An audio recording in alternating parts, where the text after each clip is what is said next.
Hello and welcome back to RJ Gaming, and not an hour ago the Destiny 2 trailer was released, and like a coiled snake I was bloody on it. I was straight in there analysing the whole thing, and I'm here to make a video for you the same day. Can you believe it? Can you believe it? I can't. Let us begin. Okay, opening shot of the trailer. Okay, opening shot. The city destroyed, on fire, ablaze. The Traveller on fire, seems to be destroyed. Could this have a big story impact? I think it will. Will this affect the ghosts? This is another question I'm thinking, because the Traveller, of course, is the being, the entity that created the ghosts to revive all of the Guardians, to save the planet from all the alien invaders. And with this seemingly damaged, at least, if not destroyed, will that affect the way the ghosts work in Destiny 2? Who knows? That's a speculation. But as we can see, what we can assume are Cabal warships moving in to attack the city. Here we see Zavala with some group of Guardians behind the ruins of the tower in the city, and the Traveller you can see. In the group, standing with Zavala, you can see a lot of Guardians holding Vanguard weaponry. If you look just there, you can see Lord Shaxx. We will see him again later on in the trailer. A big thing for the publicity of Destiny 2 has been a lot of human characters. It's been very human-orientated, like the struggle and the plight of these humans living on Earth when their last city has been destroyed. Here we see too, I'm glad to see that they are diversifying between all the different characters. You have like a man of colour to the right there. There's a man with a scar on his face, which is probably going to hint towards some of the customization options we're going to have. But it shows that all of these characters standing around here aren't all Guardians. Some of them are members of different factions who have all come together to work and help each other in this time of struggle. Some of them are just normal humans who have picked up arms and are just going to fight against the Cabal invasion. But it shows that Guardians are now no longer the only people. But it shows the Guardians are now no longer the only ones who have the duty. But it shows the Guardians are now no longer the only ones who have the duty to protect Earth. Now here again you see the Hall of the Guardians being destroyed. Now here again you see the Hall of the Guardians in the tower where the Vanguards normally stand around the table. You can see that's being attacked and destroyed as they are ambushed. Obviously we can see the Cabal are the culprits for this attack. They've launched a massive full-scale assault on the tower and the last city. Here we see a new type of Cabal enemy. Seems to be like a big, brutish, brawlish character, and he is obviously dual-wielding some sort of energy swords. He'll be fun to come up against when you fight him in the game, and it makes me question whether we'll be able to dual-wield melee weapons in the game ourselves. That would be very interesting, I think.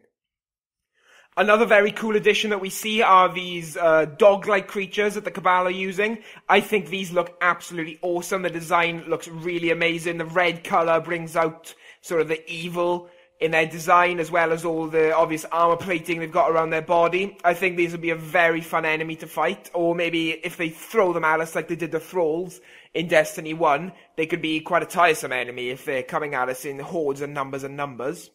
I really like the way they explained how all our equipment, so gear, armor, weapons, etc., would be wiped and erased for Destiny 2. They actually put some thought into it, and here we see the vault, where you store all your gear in the tower, being destroyed, which as a consequence means every Guardian's gun is destroyed, every Guardian's armor is destroyed, all the stuff they had in their inventory destroyed, everything gone, incinerated, start from scratch. I really like that they put this extra bit of effort in, so props to Bungie for that. Here we have a little bit of a spaceship, presumably a Guardian spaceship flying towards some of the Cabal battleships.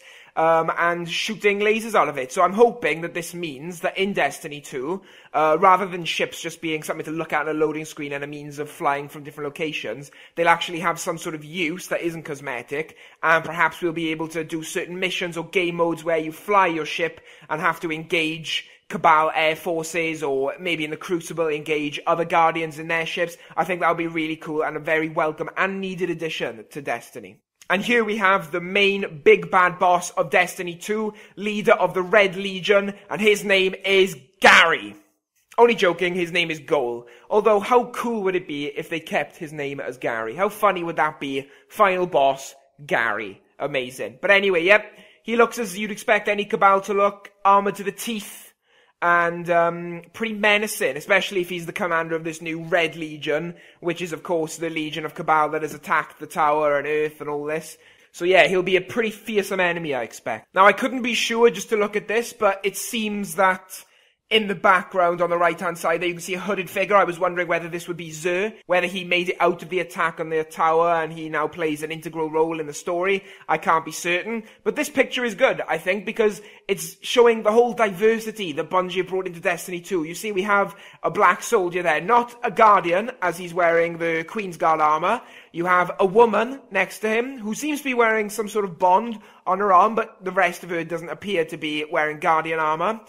We see an Awoken man there. We see an Exo character there. Pretty much diversifying the whole Destiny community, which I really love. So as I touched upon earlier, I think the story is going to focus on the impact that the attack on the tower has had in the last safe city on Earth, and that the humans that were already struggling for survival are now struggling even further, and that all the different factions from the tower, all the different races and genders of Guardians now have to pull together to fight the Red Legion and the Cabal to earn back their freedom. And here you see what appears to be a Titan helping out a fallen hunter who has been trapped under some rubble with the help of some ordinary human civilians. Here we get a better look at Shaxx in the left over there, and of course a Guardian holding up some Vanguard weaponry, which is of course very cool. And of course, probably one of the best and most important things about Destiny 2. There will be a ton of loot! Yeah, right? That's what I thought. So yeah, I think this has all moved pretty quickly, from the teaser trailer with Cade coming out at the beginning of the week, to the trailer coming out today, to them saying that the game is actually going to be released on the 8th of September, and if you pre-order the game, you will get early access to the beta, which will come out, I assume, a month or maybe a couple of weeks before the actual game.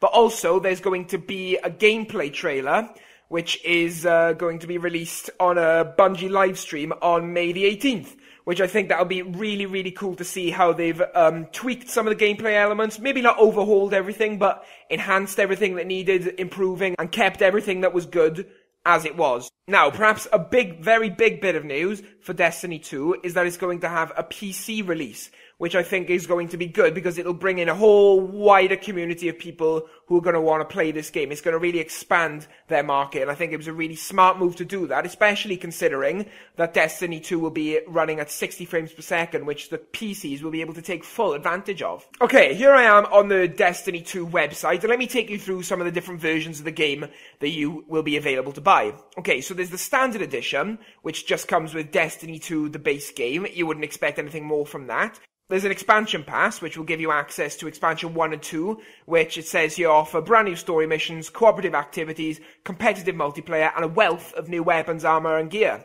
As we can see from the image here, expansion 1 has the flag of the emblem of Trials of Osiris, and expansion 2 has a flag with the emblem of Rasputin, who is of course the AI war mind located in old Russia on Earth. So that'll be quite interesting to see what they do with Rasputin. I'm not really sure what they're going to do with Trials other than just release it, because, I mean, obviously it didn't launch with Destiny 1, it came later, so I don't expect it to launch with Destiny 2, but I hope it's not the whole expansion is just Trials of Osiris. That would be pretty lame. I wouldn't like that at all. Okay. Next edition, we get the game and the expansion pass, which is just the two things I've just looked at. There's the Digital Deluxe Edition, which comes with Destiny 2 base game, the expansion pass, as we've just looked at, and the premium digital content it comes with is a legendary sword, legendary player remote, and Cabal Empire themed emblem, which is quite nice. There's a limited edition, which is a step above that, which is all the stuff that comes with the Digital Deluxe Edition, except it also gets a limited edition steelbook case, a Cabal-themed collector's box, which contains a booklet with secrets into the Cabal Empire, Cabal schematic, collectible postcard images, and Cabal military pawns, which could be quite cool if you're a big collector. Yes, and the Digital Deluxe Edition, I believe, will be $89.99 in British pounds, and I believe something like $100 to buy, so that's the price range for that. I'm not sure about the limited edition, but here we have the collector's edition, which comes with everything from the limited edition, except it also includes the Destiny 2 Frontier bag, which is a customizable bag that can be worn as a backpack or a messenger bag, which includes a 15-inch laptop/tablet sleeve with a protective pocket slip. This also includes a solar panel USB charger with a built-in light. This is kind of cool if you're out on the go and you want to charge your phone or charge a Nintendo Switch or DS or something like that. You don't have to carry loads of battery packs to change them with. The bag is itself a power generator because it will draw energy from the sun to charge your devices. I think that's really cool.